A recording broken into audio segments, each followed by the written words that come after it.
lead conservationist said, and I quote, "If management practices of Jamaica's fisheries don't change, this will be the last generation to make its living from the sea," end quote. I rest my case. Sure that the sun does not overwhelm the debate. So if you hear sounds behind us, we're ensuring that we block out the sun so you will be able to see this debate at a later date and share it with your schools also.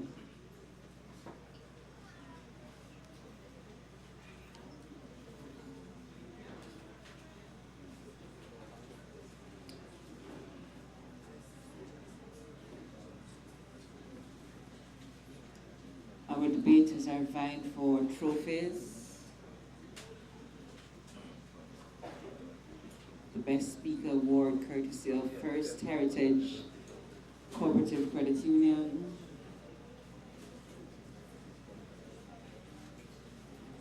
And tokens. Ready? On the outside who are also enjoying the debate. And our judges have given us the nod. We are ready for our proposing team's second speaker.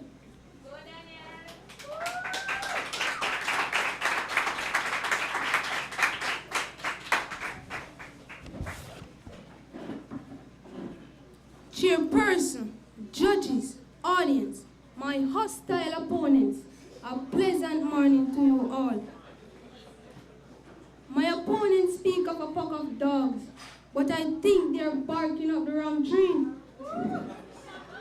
Let me give you a few words to digest. Give a man a fish, you feed him for a day. Teach a man how to fish, you feed him for life. Once a fisherman is trained to play any part of the roles required in managing fish sanctuaries, he can perform very well in these fields. Fishermen are trainable, and according to the Ministry of Agriculture and Fisheries, as of 2008, over 34% of registered fishermen complete secondary education. This suggests that there are enough fishermen who are trainable and participate in fisheries management. Let us talk about some success in fish sanctuaries management in the region.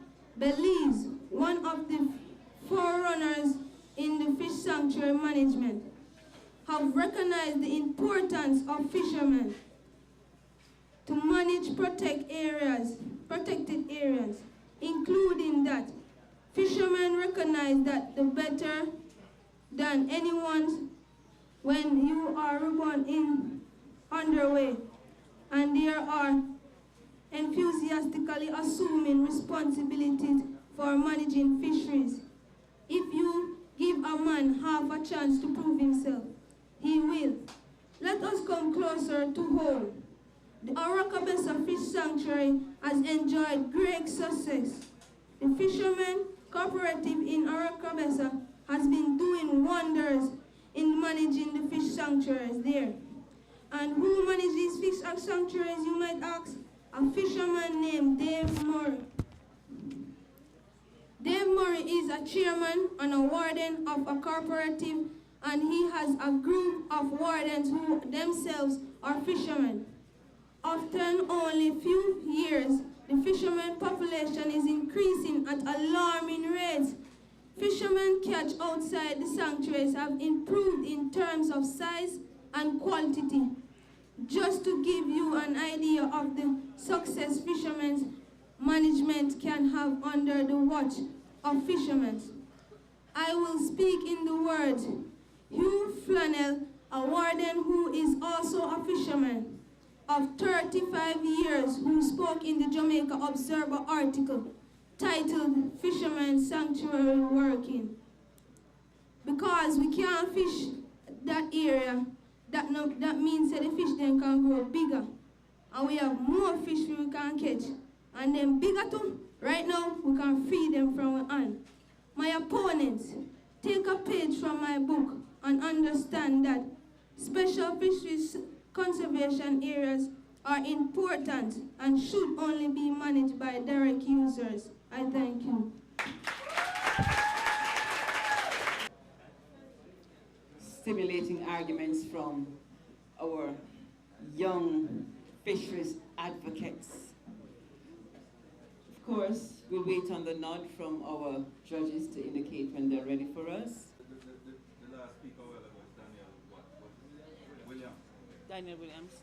Tremaine Jackson. Tremaine Jackson, isn't it? Tremaine Jackson. This is T.A. Those sitting in the audience, perhaps in the next few years, you would like to be debating a topic which may not be the fisheries industry. So listen, watch your techniques, and perhaps those who are here speaking now will be the judges at that time too, and the chair. That's right, it's World Wetlands Day. And we're now ready for our second speaker from the opposing team, Mr. Jackson.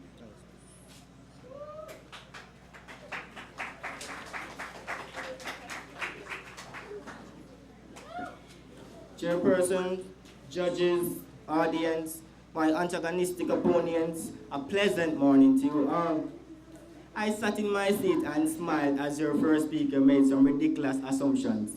My opponents, my first speaker aptly informed you of the importance of fisheries conservation area and the need to ensure that the efficient fisheries management is in place.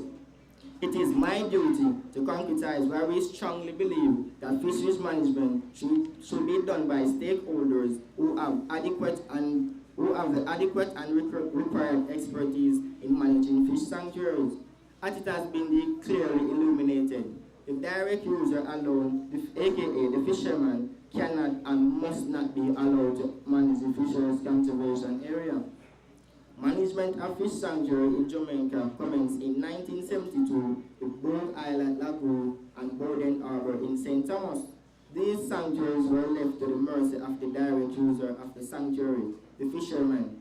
And would you believe it, they were never properly managed. Yes, my dear, the fishermen went and caught all the fish they could just to maintain their livelihood. Yes, my dear, big and little, small and tickle, them catch. In 2008, guidelines were developed for the fish sanctuaries, and it was recommended that they were managed by the government and the non-government organizations. If the partner NGO is readily identified, the Fisheries Division will assume management of the fish sanctuary. Please note that not one of the fish sanctuary was given the only fishes managed.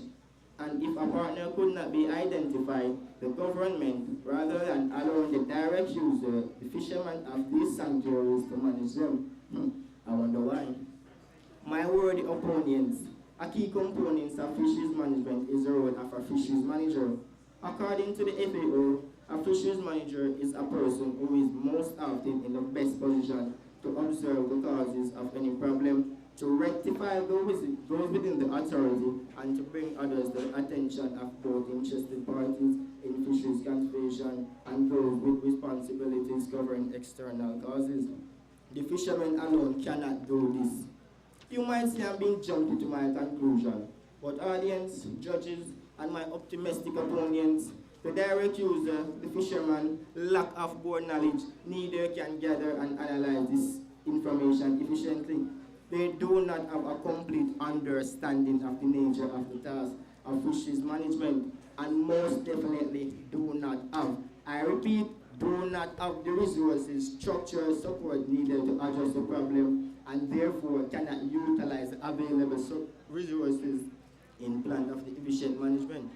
From this description, it can be seen that fisheries management involves a complex and wide-ranging set of tasks, and these tasks are what the direct user lack of. Just simply say, the fishermen do not have these. A Roman philosophy once stated, familiarity breeds contempt, while rarity brings admiration. Will a direct fisherman adheres to the word of another who we know has been involved in poor practice in the past?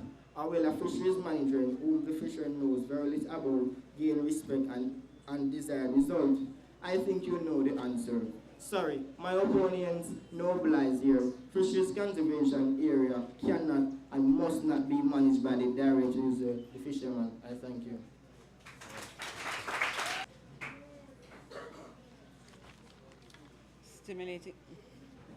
Stimulating conversations, arguments.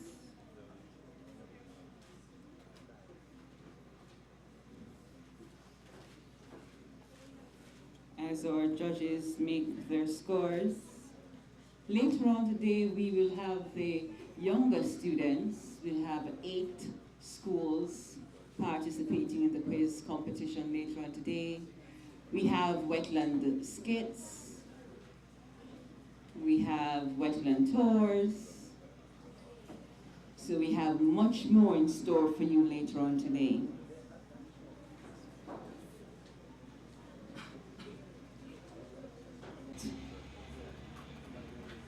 Two speakers,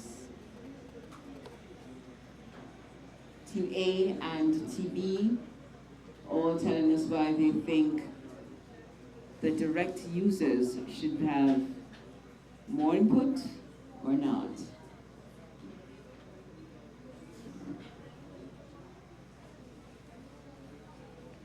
Of course, our judges, Mr. Andre Kong, Mr. Inmik Wilmot, and Mr. Charles Frost, all ensuring that they're being fair, making their notes as they go along. And we are ready for the third speakers. So we will hear now from Mr. Brooks, the proposer. Give a round of applause for him.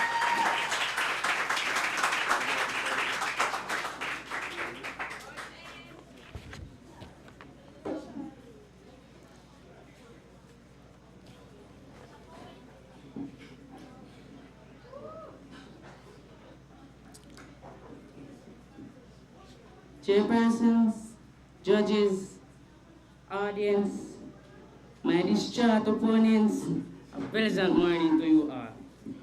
By this, you all will have to realize, as we made it very clear, that fish sanctuaries should only be managed by direct users of the resources. Commitment and dedication are 2 qualities which direct users of any resource have. Otherwise, they would not have given so much time and effort to own their craft. Those qualities will be used to lead the future of fisheries management in Jamaica as more fishers get involved. Recently, the government of Jamaica reaffirmed their commitment to securing Jamaica fish resources by renewing funding to fisheries management, which is indeed a great achievement. However, long-term efforts to sustain fish sanctuary management hinges on the fishers which live in those proximity to fish sanctuaries. As the catches increase, so too will the amount of money the fishermen earn, and by extension, the community. Therefore, a direct user who benefits from fisheries resources will be less likely to give up on a plan that is working in his favor. Before he and others like himself allow special fisheries conservation areas to fail, they remain committed to the causes of managing their lives. The team of 6 male and female wardens in Arakabesa, all of whom fished the waters of the south coast, patrolling the massive reserve area of several miles of seafront by about 24 hours per day. Fisheries management can be an expensive task, but I dare say it will be a less expensive task when fishers who are direct users are empowered to carry out management by themselves. Boys and girls, ladies and gentlemen, direct users, indirect users, I rest my case.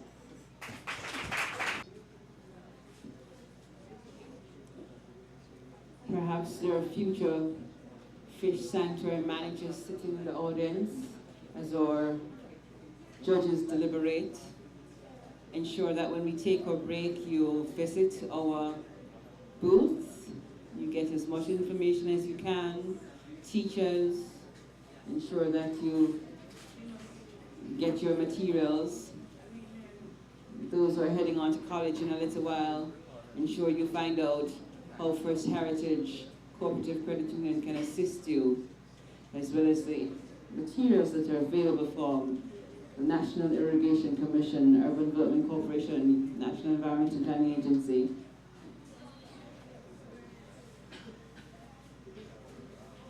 The Forestry Department, in ensuring that those SBAs and those projects are completed on time and quality information is provided.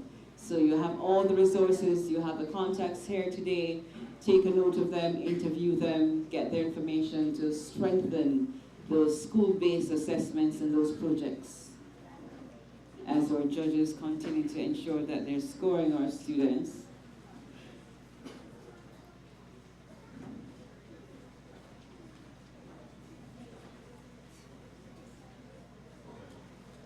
And we're now ready for our third speaker from our opposing team. And his name is Brian Reader. Brian Reader. Brian Reader. BRIANREA.